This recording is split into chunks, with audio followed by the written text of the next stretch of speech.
예수님은 율법의 마침이 되셨습니다. 예수님은 율법의 마침이. 아멘. 감사합니다. 우리는 계속해서 이 주일 오후 시간에 예수님께서 제자들에게 말씀하신 소위 산상순, 제자들에게 따로 불러서 하신 천국 백성들의 삶에 관해서 함께 살피면서 이것이 특별한 어떤 특정한 사람들이 아니라 예수 믿는 자 누구나 바로 믿는다면 제자로서 우리의 삶이 이러해야 한다는 것을 우리가 알고, 과연 우리가 그렇게 살고 있는지를 점검하고, 또 혹 그렇게 못한다면 내가 그렇게 하기를 결심도 하고 작정도 하면서 율법이 아니라, 그러니까 율법주의로 행위로 옳게 보이려는 것이 아니라 구원 얻은 성도로서 그 은혜에 합당한 반응으로 제자의 삶을 사는 저와 여러분들 되시기를 축복합니다. 자, 지난 시간에는요 너희는 세상의 빛이라, 그 빛에 관해서 함께 말씀을 나눴는데요, 그런 것이죠. 예수님을 구주로 영접한 제자 공동체, 그러니까 너희라고 했기 때문에 우리 혼자가 아니라 예수님 믿는 우리 믿음의 공동체는, 즉 교회는 세상을 향한 빛이 되어야 한다, 빛을 비춰야 한다, 그런 말씀을 드리면서 두 가지로 좀 구분해서 빛을 말씀드렸어요. 첫 번째 빛은 좀 뭐라고 할 수 있을까요? 예, 예수님께서 사망과 흑암의 땅에 빛으로 오셨기 때문에 생명의 복음을 전하는 빛이라, 이런 차원이 하나 있었고, 하나는 뭐라고 할 수 있을까요? 너희 빛을 사람들에게 비추게 해서 아버지께 영광을 돌리게 하라. 옳은 행실로, 너희의 옳은 행실로 빛을 비추라. 그래서 거기까지 함께 살폈습니다. 빛이 두 가지구나. 복음의 빛, 정말 죽어져가는 영혼에게 복음을 비추는 빛과 동시에, 만약 우리의 삶이 옳은 행실이 없다면 복음을 듣기도 전에 우리에게 실망해서 아무도 우리 말을 듣지 않을 거기 때문에, 거기다가 하나님 아버지, 우리 하나님 아버지께 영광이 돌려지지 않기 때문에 우리 믿음의 공동체는 빛된 사명을 감당해야 된다. 어떻습니까? 한 주간 빛으로 사셨습니까? 어떠신가요? 예. 제가 지난주에 얼굴 반짝반짝 얘기를 했더니 어떤 분이 저는 의도하지 않았는데 자기 보고 한 거 아니냐고 그랬는데요. 어쨌든 뭐 괜찮습니다. 은혜로 얼굴이 환하든지 아니면 뭐 의학의 기술을 빌리든지, 어쨌든 여러분들이 삶에 살아가면서 내가 교회 권사님, 집사님인데 어둡거나 빛이 없다면 좀 이상한 거죠. 물론 좀 죄로 인해서 우리가 회개하고 우울할 때도 있겠지만 결국엔 그 찬양이 있지 않습니까? 은혜로 얼굴이 환해요. 그게 어떻게 시작하죠? 찬송이 언제나 넘치. 그것처럼 여러분이 교회에서 찬송하고 또 복음 듣고 우리의 삶의 근본적인 기쁨을 얻었다면, 만나는 사람들에게 저 사람은 저런 어려움 속에서도 왜 이렇게 기쁠 수 있지라는 그러한 얼굴의 빛이 있어야겠죠. 자, 그러면 그렇게 뭉뚱그려 말씀드렸는데요, 오늘은 이런 말씀을 좀 드리고자 하는데요, 예수님께서 말씀하시는 착한 행실, 착한 행실로 하나님 아버지께 영광을 돌리게 하는 그 착한 행실을 우리가 좀 뭐라고 규명을 할 수 있을까요? 성경은요, 우리 수요일에 나오시는 분들은 좀 아시는데, 성경의 내용을 두 가지로 말할 수 있다면 무엇과 무엇이 있다고 할 수 있을까요? 네, 그거예요. 뭐냐면 한번 따라해 볼까요? 우리가 믿어야 할 것, 믿어야 할 것이 있고요. 두 번째는 우리가 행해야 할 것, 이 두 가지가 있어요. 그래서 뭐 믿음과 뭐 복음과 율법 이렇게 표현해 줬지만, 사실은 행해야 할 것도 복음이 아닌 게 아니에요. 그러니까 행함은 율법인가? 이것이 아니라 믿어야 될 것, 행해야 할 것 다 사실은 복음입니다. 왜냐하면 이 행위는 앞에 믿음의 내용이 없다면 사실 율법주의가 돼요. 그래서 성경은 믿어야 될 것과 행해야 될 것이 다 있지만 그것은 다 복음이구나. 믿어야 될 것은 바로 삼위 하나님께서 우리를 위해 하신 일이죠.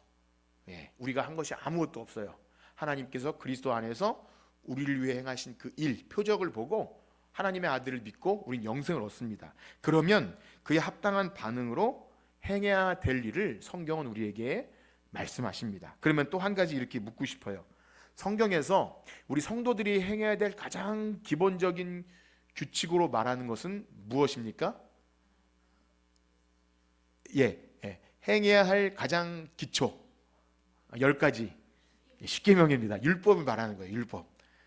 네, 뭐라도 대답하신 분 축복합니다. 그런 거예요. 물어보면 참 대답하기 어렵지만 그런 겁니다. 행해야 될 것들이 당연히 은혜에 합당한 반응인 복음의 반응이지만 결국 하나님께서 주신 율법, 십계명 율법이 가장 기초가 되어서 그런 대답도 했죠. 하나님 사랑과 이웃 사랑. 십계명의 대강령, 율법의 대강령은 하나님 사랑과 이웃 사랑이기 때문에 우리의 착한 행실은 결국 율법을 지켜 행하는 것입니다. 그러니까 이것은 어떻게 보면 좀 계속 순환되는 돌고 도는 이야기 같아요. 율법으로 구원 얻는 것은 아니지만 은혜로 구원받은 합당한 반응은 율법을 지켜 행하는 것이다. 그렇습니다. 그래서 오늘 예수님도 너희 착한 행실을 이야기한 이후에 오늘 17절 말씀에 보니까 뭐라 그러죠? 우리 17절 말씀 읽어볼까요? 시작. 내가 율법이나 선지자를 폐하러 온 줄로 생각하지 말라. 폐하러 온 것이 아니요. 그렇습니다. 율법이나 선지자를 폐하러 온 줄로 생각하지 말라. 그런데 예수님께서 말씀하신 것처럼 폐하러 온 줄로 생각하지 말라. 이 말씀을 하신 이유는 뭐겠습니까? 폐하러 온 줄로 생각하는 경우가 많다는 거죠. 그런 오해가 있다는 것을 전제해서 착각하지 말라 그렇게 얘기하는 거죠.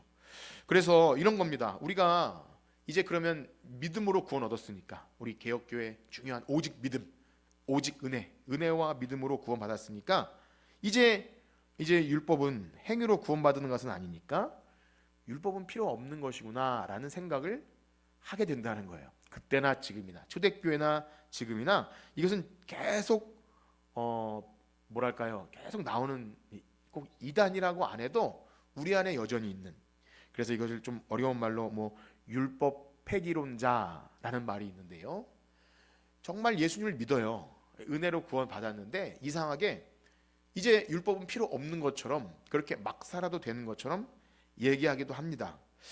그래서 신약 성경의 서신서들에게 자주 언급되는 바울이 말한 다른 복음은 특별히 이상한 집단이 아니에요. 복음으로 구원을 받았는데 두 양극단으로 치우치는데요. 하나는 이상하게 은혜로 구원받았다가 다시 율법으로 돌아가는 경우가 생겨요. 이제 교회 안에 오래된 신자나 혹은 조금 사람마다 성향이 있겠지만 굉장히 규칙을 좋아하고 또 다른 사람이 잘못한 걸 좀 못 봐주거나 혹은 바른 사람일 수도 있어요. 그런 사람일수록 바른 생활을 하는 건 나쁜 건 아닌데 이상하게 율법주의자가 돼서 은혜로 구원받았다는 사실이 망각될 만큼 율법주의자가 되기도 하고 어느 한편으로는 굉장히 막 살아요. 누구 보기에 굉장히 난감할 정도로 막 사는데 그 사람은 굉장히 은혜가 넘쳐요.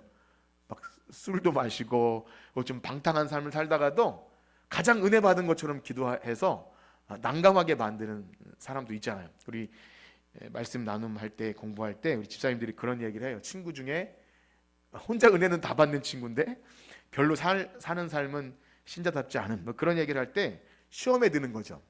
그런 겁니다. 이 둘 다 복음이 뭔지를 잘 몰라서 그럴 수도 있고 복음에 합당한 삶이 무엇인지 몰라. 또 복음과 율법의 관계가 무엇인지 불명확할 때 이런 현상들이 일어납니다. 그래서 예수님께서 지금 이 착한 행실을 얘기하면서 율법과 선지자를 폐하러 온 것이 아니라 그렇게 말씀하시는 거예요. 그런데 여기서 예수님 말씀하신 율법과 선지자는 이것도 좀 무엇을 의미하는 거냐면 우리는 이제 이 말씀을 들으면 모세의 십계명 율법이구나 그리고 선지자니까 선지자구나 이렇게 그 단어만 생각하지만 이건 관용구입니다. 관용구. 율법과 선지자라고 하면 이것은 곧 구약 성경을 얘기합니다. 그 당시에 예수님께서 자주 그런 말씀을 하셔요. 너희가 모세의 글과 선지자와 시편에 나오는 모든 내용을 알지 못하느냐 이렇게 하는 거. 그래서 우리는 구약 성경이라고 이름 붙이지만 유대인들은 이 세 가지가 묶인 책을 구약이라고 봐요. 모세오경, 그 다음에 선지서, 그 다음에 성문서라 그래가지고 그래서 토라트, 그 다음에 선지서를 네비라 그러거든요. 내비게이션이 아니라 그 선지자가 네비입니다. 네비임, 그 다음에 케투빔. 그래가지고 세 가지를 묶은 게 구약 성경이에요. 우리는 이제 구약 성경 그러지만 그들은 토라트, 네비임, 케투빔 해가지고, 그래서 예수님 말씀하신 이것은 바로 구약 성경을 말하는 겁니다. 모세의 글과 또 율법과 선지자는 구약 성경을 의미하는 거예요. 자, 그러면 종합해서 보면 뭐냐면 예수님은 구약 성경의 어느 하나도 패하지 않는다, 없어지지 않는다, 그 말씀을 하신 거예요. 참고로 이렇게 예수님이 분명히 말씀하셨는데도 오늘날 어떤 많은 사람들 가운데 이제 구약 성경은 폐지된 것처럼, 의미 없는 것처럼 말하는 데가 꽤 있어요. 예, 우리는 그렇게 배우지 않아서.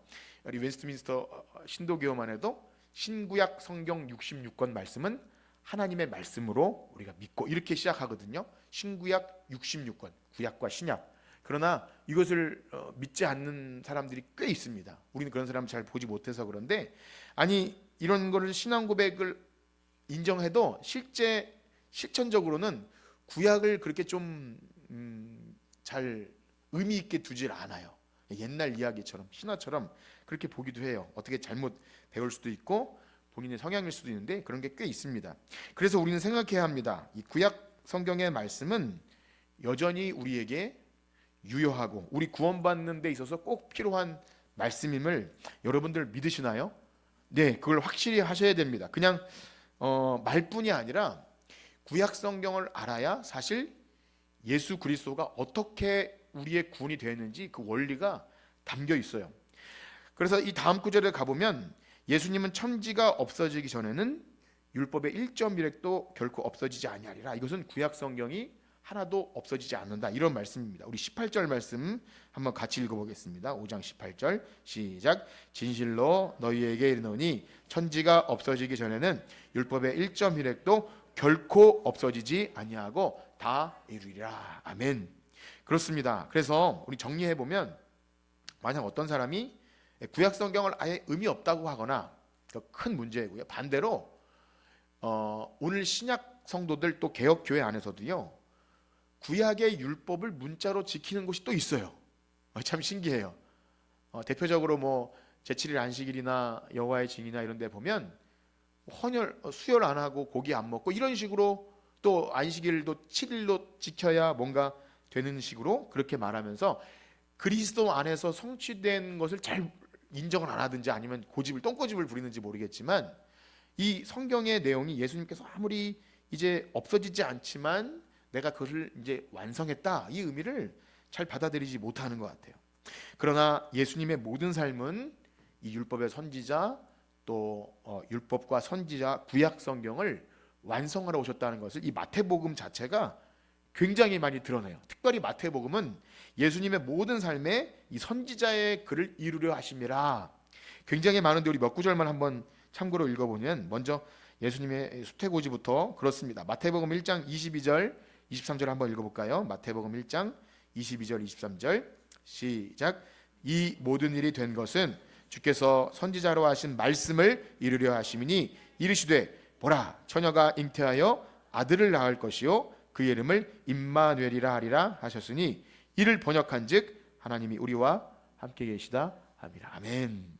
여러분, 처녀가 잉태하여 아들을 낳을 것이요, 이게 어느 성경에 나온지 혹시 아십니까? 누가 맞췄어요? 똑똑한 자매네요. 네, 그렇습니다. 이사야 말씀이에요.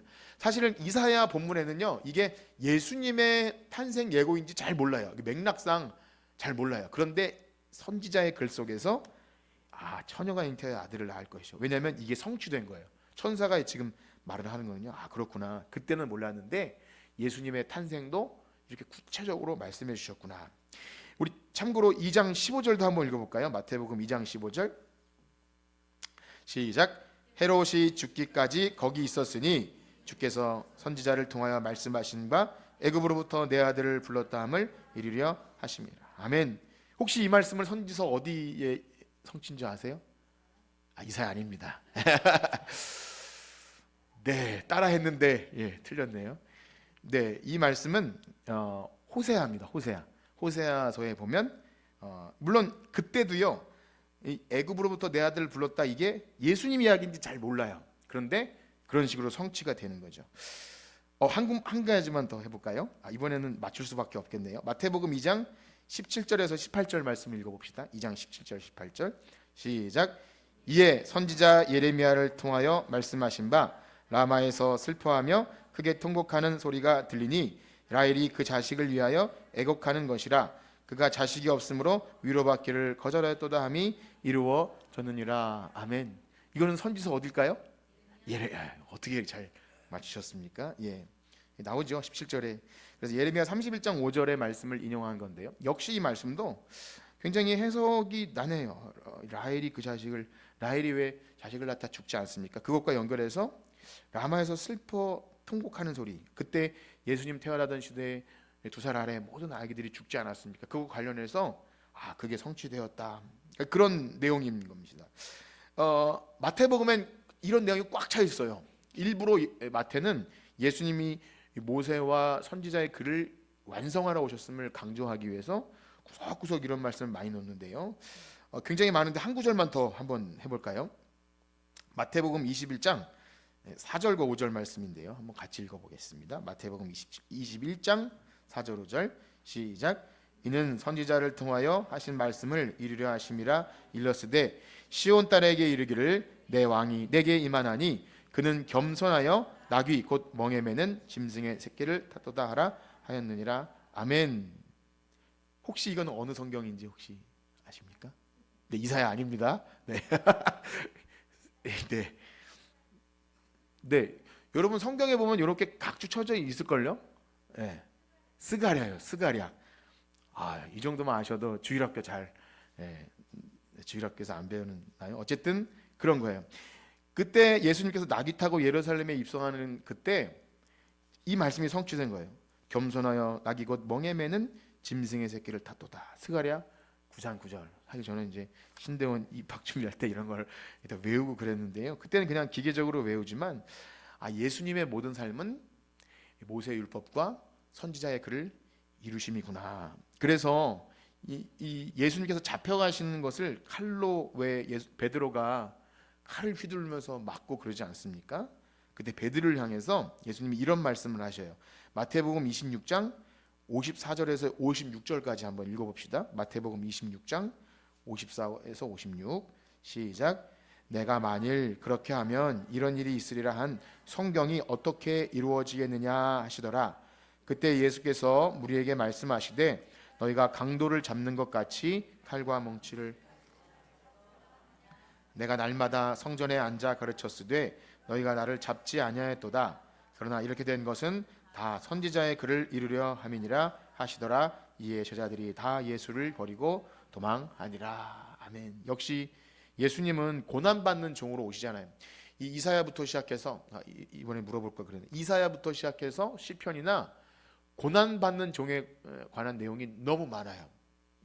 그래서 예수님은 잡혀가셨어야 합니다. 그런데 베드로는 이것을 모르고 칼로 이렇게 막 대제사장의 종의 귀를 자르든 뭐 이런 칼로 막으려 했지만 내가 만일 그렇게 하면 이런 일이 있으리라는 성경이 어떻게 이루어지겠느냐. 예수님은 12영이 더 되는 천사를 동원해서 막으실 수 있지만 선지자의 글을 이루기 위해서 그런 힘을 쓰지 않으셨다는 것을 말씀하면서 예수님의 모든 생애는 바로 이 구약 성경 선지서를 이루는 삶을 사셨다는 겁니다. 그럼 마찬가지로 여러분 예수님은 율법을 어떻게 완성하셨을까요? 우리가 지금 살핀 내용은 선지자의 글을 다 이루시는 내용이었다면 예수님이 율법을 어떻게 완성하신 것입니까? 뭐 이렇게 말할 수 있을 거예요, 여러분들. 대표적으로 성경 한 구절 읽어봅시다. 히브리서 10장 1절을 한번 읽어보겠습니다. 히브리서 10장 1절 시작.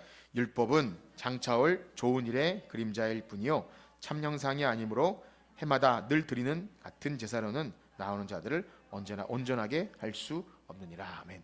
물론 이 말씀은 이제 율법은 그림자일 뿐이요 약간 부정하는 것 같지만 여기서 굉장히 귀중한 힌트를 얻죠.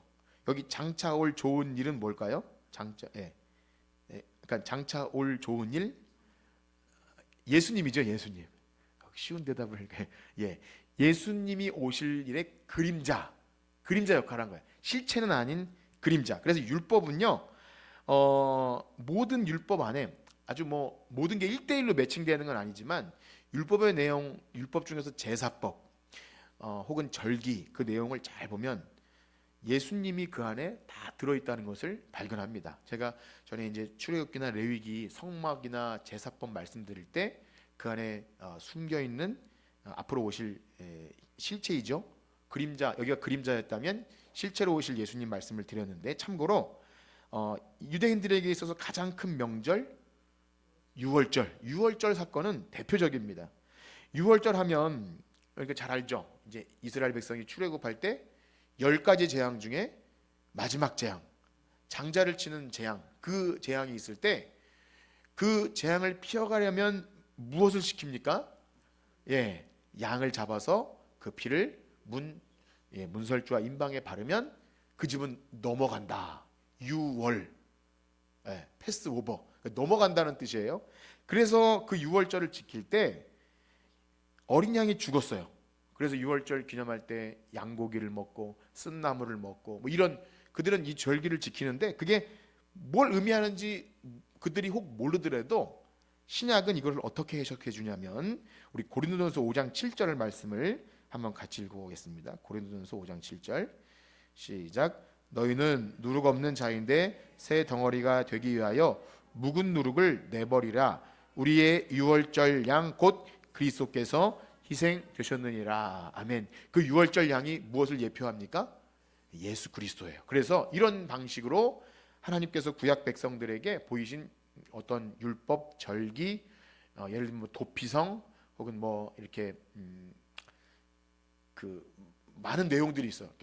희생 양부터 시작해서 모든 그 율법의 내용들이 대신 죽는 것, 혹은 뭐 종 중에서 그 종을 귀를 송곳을 이렇게 못을 박는 내용, 뭐 이런 것들이, 또 나무에 달린 자, 이것들이 뭐 좀 끔찍한 내용 같기도 하고 이게 무슨 의미일까 싶은데, 알고 보면 나무에 달린 자 이야기, 또 종인데 그 주인을 사랑해서 스스로 그 문지방에 못 박는 이야기, 이런 모든 것들이 다 우리를 위하여 친히 종이 되어 주시고 피 흘려 주시는 예수 그리스도를 예표한다는 것을 우리는 알게 돼요. 물론 좀 과도하게 해석하면 안 됩니다. 그러니까 바울처럼 신약에 명확하게, 예를 들어 홍해를 지나는 사건을 너희가 구름과 바다에서 세례를 받았고, 이런 식으로 잘 해석해 주어야 명확한 거고, 거기에 유추해서 조금 더 해석할 수 있는 것이고, 또 어떤 사람은 굉장히 너무 디테일하게 자세하게 하나하나 매칭하려다가 오류에 빠지기도 해요. 그렇게 과도하게 할 필요는 없지만 전체적인 틀에서 아까 히브리서 말씀처럼 율법은 장차올 좋은 일의 그림자로서 우리가 구약을 볼 때는 항상 그 관점으로 봐야 합니다. 그래서 서두에 말씀드린처럼 구약을 문자적으로 지금 지킴으로가 아니라 이제 그리스도께서 완성하셨다는 차원에서 구약은 굉장히 의미 있는 것을 넘어서서 굉장히 우리가 영적으로 그 정신은 여전히 우리에게 유효한 겁니다. 그래서 예수님은 정리하면 율법 그리고 선지서 구약 성경을 이루려 이 땅에 오신 거예요. 예수님은 하나님이시지만 온전히 하나님 말씀에 순종하셨어요. 자의적으로 행동하지 않으신다요. 참 특별한데, 예수님 이제 요한복음에 나중에 보면 내가 내 뜻을 구하려 온 것이 아니라 온전히 아버지의 뜻을 이루려 왔다. 예수님이 그렇게 사셨다는 거예요. 하물며 우리 하나님 되신 예수님이 그렇게 하셨다면 이제 예수님을 따르는 제자라면 어떻겠습니까? 제자. 예수님이 사신 것처럼 우리도 말씀을 이루는 삶을 살아야 할 줄 믿습니다. 그러니까 우리의 삶 전체가 하나님의 말씀을 이루는 삶이 되어야 돼요. 물론 우리 예수님처럼 그 구약의 예표를 완성하는 차원이 아니라 이젠 예수님이 다 완성하셨기 때문에 우리도 이제 율법 문자를 지키는 율법주의가 아니라 예수님이 완성하신 그 방법대로, 사랑으로 완성하신 방법대로 지키는 겁니다. 그래서 빛을 비추는 것은, 이 착한 행실은 예수님이 사랑으로 율법을 완성하신 그 방식대로 우리가 살아내는 것, 그것이 우리의 착한 행실인 줄 믿습니다. 자, 그럼에도 불구하고 우리가 이제 율법을 부정적으로 보게 돼요. 이제 이렇게 잘 설명되어지지 않으면, 이런 이 개혁교회에서 말하는 율법과 복음의 관계가 잘 정리되어지지 않으면, 아까 말씀드린 대로 율법을 부정적으로 보고 필요 없다 말하거나, 아니면 율법주의가 되는, 율법 폐기론이 되거나 율법주의자가 되는 이 오류에 빠져요. 그 중에서 한 가지 뭐 원인이라기 보긴 어렵지만 많은 신학자들이 원인으로 보는 것이 있습니다. 왜 기독교 신자 믿음으로 구원 얻던 사람들이 율법 폐기론자가 되는가? 이런 의문에 대해서 이런 대답을 해요. 바울이 로마서나 이 서신서, 갈라디아서나 이런 복음을 얘기할 때 우리가 행위로 구원받은 것이 아니고 율법으로 구원받은 것이 아니고 무엇으로 구원받았다 그러죠? 믿음으로, 은혜로.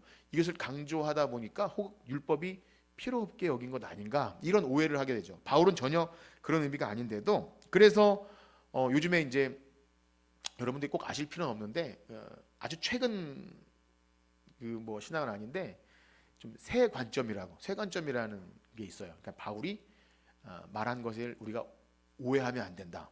예를 들면 바울이 좀 틀렸다. 뭐 이런 식으로까지 말하면서 오직 은혜로, 오직 믿음으로 하는 것이 율법이 필요 없는 게 아니다. 그것을 강조하게 돼요.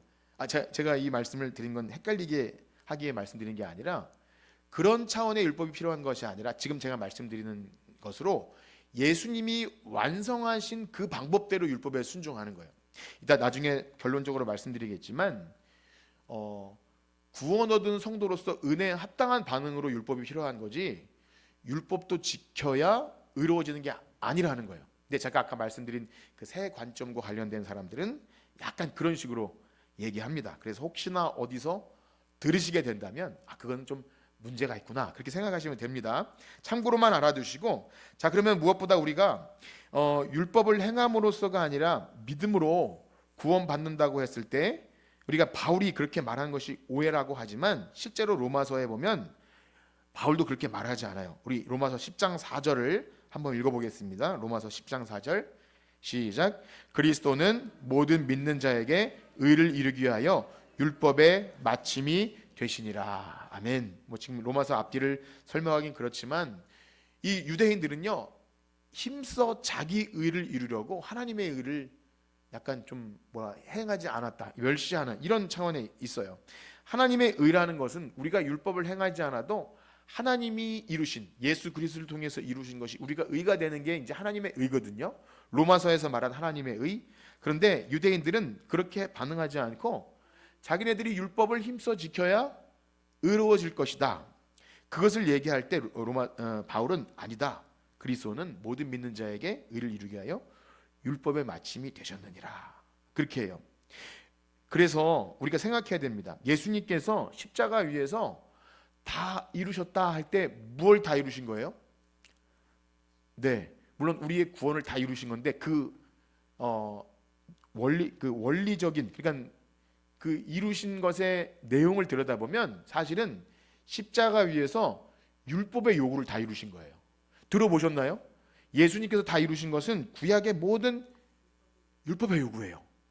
율법에 따라 우리가 저주를 받아야 돼요. 그러니까 율법이 사라지지 않습니다. 예수님이 대신 율법의 요구를 졌기 때문이지 우리를 향한 율법의 요구는 사라지지 않아요. 그러니까 예수 믿는다 해서 죄를 짓거나 나쁜 행동을 하면 이것은 뭔가 심각한 오류에 빠진 거예요. 예수님이 다 이루셨으니까 우린 막 살아도 돼? 그게 아니에요. 여전히 우리를 향한 하나님의 선한 뜻인 율법의 요구는 있는 겁니다. 다만 예수님이 이루셨기 때문에 그것이 너무나 감사해서 은혜 합당한 반응으로 나온 거지 율법이 폐기된 것이 아니에요. 만약에 구약의 율법이 잠시 있다가 폐기될 것 같았으면 예수님이 육신을 입고 오실 필요가 없는 겁니다. 그래서 하나님은 선하시기 때문에 그분의 율법도 선해요. 선하신 하나님이 뭐 나쁜 것을 주셨겠습니까? 그렇지 않아요. 사람이 그것대로 살기만 하면 그는 생명을 얻습니다. 실제로 아담에게 하신 좀 다른 얘기지만 다른 얘기는 아니죠. 여러분 처음에 아담에게 주신 언약을 무슨 언약이라고 그랬죠? 네? 아니 그거 말고 이제 은혜 언약에 좀 반대되는 걸로 행위 언약이에요. 이걸 잘 구분하셔야 돼요. 우리는 행위 언약이 상관이 없지만 아담은요 율법을 지킴으로 사실은 구원 얻을 수 있는 자격이 있었어요. 그때는 우리는 없는 거예요. 자, 좀 복잡해지지 않기 위해서 여기까지만 말씀드리고 그렇습니다. 예수님은 율법의 요구를 이루신 거예요. 율법이 필요 없는 것이 아니라 사람으로서 마땅히 지켜야 될 그 일을 참 사람으로 오셔서 다 이루신 겁니다. 그래서 하나님의 요구를 이루신 거예요. 하나님의 율법의 요구. 그러니까 우리가 이제 율법의 완성이라고 했을 때 이 내용을 알아야 돼요. 예수님이 이루셨기 때문에 이제 필요 없어진 게 아니라 여전히 율법의 요구는 우리에게 있다. 죄를 지면 죄의 삭슨 사망이라는 요구는 여전히 남아 있는 거예요. 그러니까 우리가 믿음 안에 들어왔다는 것이 얼마나 감사한 일인지 몰라요. 그걸 아는 자는 은혜를 더하게 하려고 죄를 더 짓겠느냐? 그럴 수 없느니라는 말이 단연히 나오는 거예요. 야, 네가 그 끔찍하고 정말 처절한 그 죄악 구렁텅이에서 은혜로 건져 주셨는데, 나 구원받았으니까 한번 가서 맛 한번 보고 올까? 이렇게 말하면 어떻게 되죠? 꿀밤을 한 대 맞아야 돼요. 야, 이 녀석아, 그럴 수 없는 거야. 진짜 구원 얻었다면 죄와 피 흘리기까지 싸워야 돼. 이게 율법으로서가 아니라 우리가 얻은 신분이 그만큼 위대하고 영광스러운 걸 아는 자는 이제 하나님의 법을 지키는 거예요. 그래서 우리가 또 역시 언약을 전에 배운 것처럼 새 언약 백성은요, 예수 그리스도 안에서 새 창조가 된 새 마음과 새 영을 얻은 성도들은 그 은혜 합당한 반응이 이제는 율법을 기쁘게 행한다. 우리가 새 언약 할 때 이 말씀을 드렸어요. 한번 읽어볼까요? 예레미야 31장 31절에서 33절까지 한번 읽어봅시다. 예레미야 31장 31절에서 33절 시작. 여호와의 말씀이니라. 보라, 나를 이르니 내가 이스라엘의 집과 유다 집에 새 언약을 맺으리라. 이 언약은 내가 그들의 조상들의 손을 잡고 애굽 땅에서 인도하여 내던 날에 맺은 것과 같이 아니할 것은 내가 그들의 깨뜨렸음이라. 여호와의 말씀이니라. 그러나 그날 후에 내가 이스라엘 집과 맺은 언약은 이러하니 곧 내가 나의 법을 그들의 속에 두며 그들의 마음에 기록하여 나는 그들의 하나님이 되고 그들은 내 백성이 될 것이라. 여호와의 말씀이니라. 아멘. 하나님은 율법을 포기하신 것이 아니에요. 새 언약 백성들은 나의 법을 그들의 속에 두고 그들의 마음에 기록합니다. 이게 놀라운 거죠. 사실은 이제 거듭남과 연결되는 거죠. 새 영, 새 마음. 우리가 하는 것이 아니라 그리스도께서 하신 그 일 때문에 우리의 마음이 이제 하나님의 법을 즐겁게. 이거 참 어려운 말이에요. 우리가 시편 묵상할 때마다 복 있는 사람은 악인의 꾀를 쫓지 아니하고 오만한 자의 자리에 앉지 아니하고 율법을 즐거워하여 그 율법을 주야로. 여러분, 하나님의 법을 즐거워해서 주야로 묵상하십니까? 그게 되어야 되는 거예요. 진짜 복이 있는 거예요. 하나님의 법이 너무 아름답다. 내 목에 금사슬이고 정말 송이꿀처럼 달다. 이거 변화받은 심령이에요. 그래서 하나님 사랑과 이웃 사랑이라는 이 율법의 대강령이 십자가로 여겨지지 않는 겁니다. 나에게 이런 놀라운 은혜를 주셨기 때문에 내가 명예롭게 일을 해야겠구나. 하나님을 섬기는 일, 이웃을 섬기는 일이 내가 예수 믿으면서 꼭 그런 것까지 해야 되는가 차원이 아니라 내가 이런 일을 할 수 있도록 새 영과 새 마음을 주셨는데 내가 하지 않을 수 없다. 이런 마음을 가지고 하는 거죠. 그래서 이 관계를 잘 알아야 합니다. 비록 우리가 다 완성된 것이 아니라서 실패를 경험하죠. 착한 행실을 하려 했다가 우리의 옛 그런 본성이 들고 일어나면 실패도 하고 유혹에도 넘어지지만 여전히 우리 안에 시작된 그 새 마음은 성령의 역사는 멈추지 않아요. 그래서 회개하고 다시 새 마음으로 돌아가고 늘 자신을 복종하면서 은혜로 돌아가려고 애쓰죠. 그것은 율법이 아닙니다. 그래서 교회에서 혹은 어디서 너 잘 살아야 돼 뭐 자녀들에게 하듯이 그렇게 하지만 율법적인 것이 아니에요. 너가 하나님의 자녀인데 그렇게 살면 아버지께서 영광 받지 못하신다. 이런 차원으로 우리가 하나님의 법을 지키는 것. 그러므로 만약 저는 그러한 면에서 부족한 우리들이 이 사랑의 법을 실천할 수 있는 하나님께서 만드신 은혜의 자리가 저는 교회라고 믿습니다. 교회는 완벽한 사람들이 모인 곳이 아니잖아요. 늘 연약하고 부족해서 한마디로 상처를 줄 수도 있고 참 추한 모습을 보일 수도 있는 사람들이지만, 그러나 변화받은 그것 때문에 서로를 좀 용서하고 받아줄 수 있는 것, 예수님이 우리를 받아주신 것처럼 받아주는 그 일이 교회 안에서 이루어지지 않는다면 우리가 어디서 무슨 이웃사랑을 실천하겠습니까?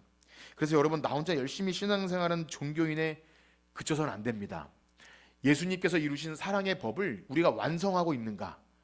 우리가 서로 사랑할 때 하나님이 우리 가운데 거하신다는 것을 우리의 삶을 통해, 우리 목장 안에서 또 선교지나 아니면 삶의 자리에서 정말 그리스도의 법을 성취하고 있는가를 우리는 살펴야 합니다. 그래서 여러분 아까 전에 인사한 것처럼 빛을 비추며 사셨습니까 할 때 그것이 이제 목장에서 혹 나눠진다면 한 주간도 어려웠지만 빛을 비추기 위해서 그렇게 좀 했습니다라는 은혜 나눔이 있으면 좋겠어요. 만약 우리가 예수를 잘 믿는다고 하면서 예수님께서 이루신 사랑의 법, 우리가 서로 사랑할 때 완성되는 사랑의 법과 무관한 삶을 산다면 복음을 모르는 거죠. 혹은 내가 받은 사랑이 별로 크지 않은 거예요. 내가 그 정도 사랑받지는 않았어라고 말하는 겁니다. 여러분께서 받은 사랑은 어떤 사랑입니까? 예수님께서 자기 목숨을 다 내어주실 만큼 주신 사랑 때문에 감격하여 하나님 백성 되신 것 맞으시나요? 네, 그렇다면 우리가 받은 사랑이 예수님께서 율법의 요구를 이루신 것처럼 우리가 그것을 이루는 것 부족하지만 구원받은 성도로 이 땅에 살면서 이것을 이룰 수 있다면 정말 영광스럽고 복된 것입니다. 제가 그렇게 돼서가 아니라 저도 그렇게 다짐하고 우리가 그리스도의 제자로 또 길따름이라고 산다는 것이 이것을 알고 혹 여러분들이 들으시면서 그래도 어렵다 라고 하면 다시 십자가로 나가셔야 돼요. 내가 받은 그 사랑이 진짜 어마어마한 사랑이 맞는가? 그럼 다시 한번 주님께서 이루신 그 율법의 완성, 우리도 그 사랑의 법을 이루는 저와 여러분들 되시기를 주님의 이름으로 축복합니다. 우리 마지막으로 이 찬양 좀 드리기 원하는데요. 신실하게 진실하게 거룩하게 살게 하소서. 저는 이 찬양이 우리에게 꼭 필요한 찬양이고 간구임을 믿습니다. 우리가 여러 가지 기도와 간구를 할 수 있지만 우리가 주님 앞에서 주님, 제가 참 못났고 부족하지만 신실한 하나님의 백성으로 옳은 행실을 좀 보이고 싶습니다.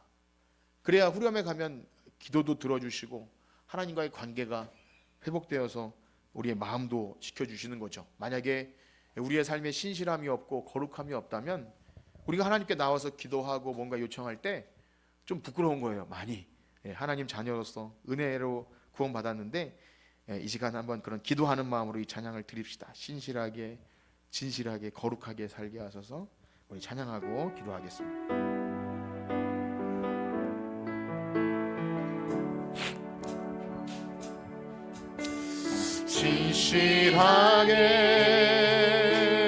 진실하게 거룩하게 살게 하소서. 아멘. 진실하게 거룩하게 살게 하소서. 다시 한번 믿음으로 고백합시다. 진실하게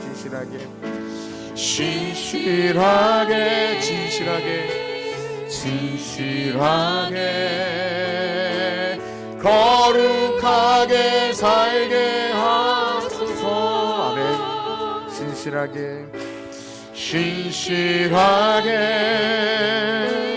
진실하게 거룩하게 살게 하소서. 아멘. 하나님 나의 마음 만져주소서. 하나님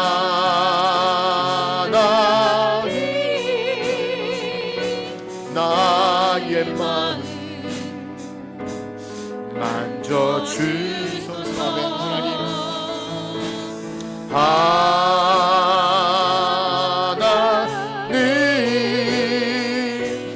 나의 영혼. 다시 한번 고백합시다. 신실하게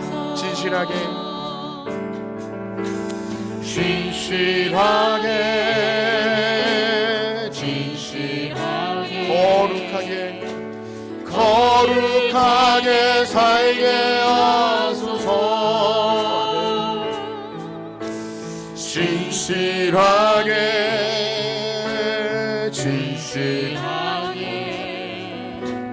거룩하게 살게. 아멘. 하나님 나의 기도 들어주소서. 하나님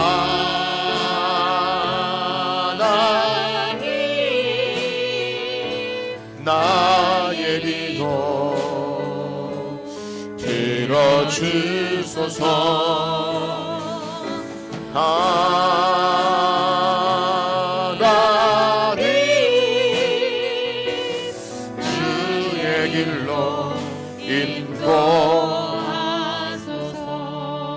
들으신 말씀 가지고 기도합시다.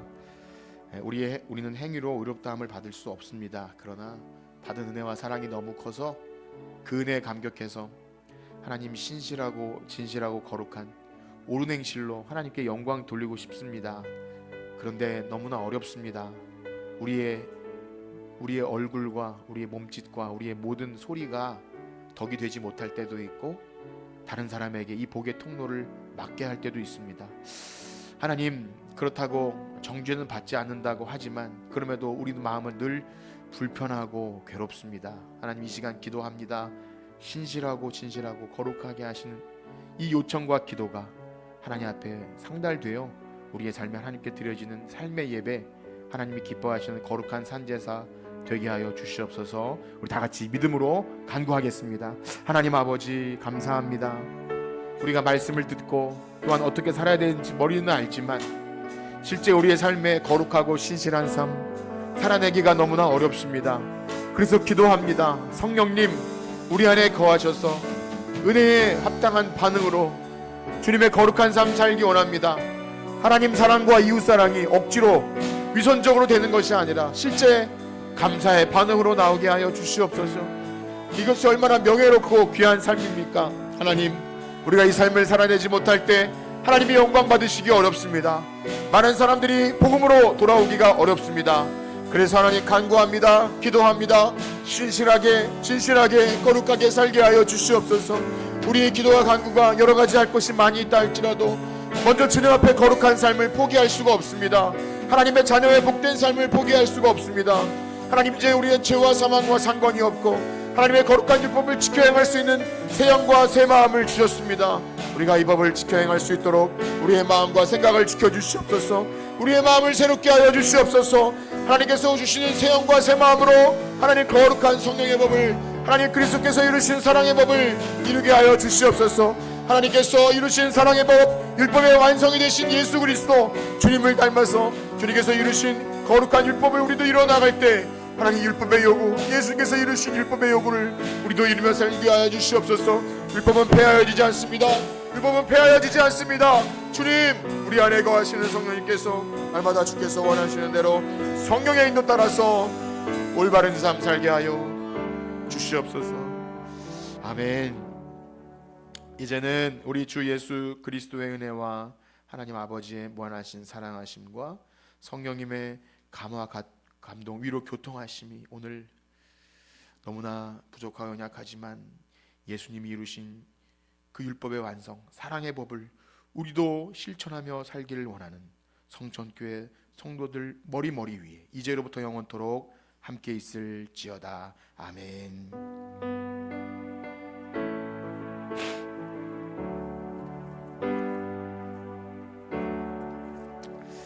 감사합니다.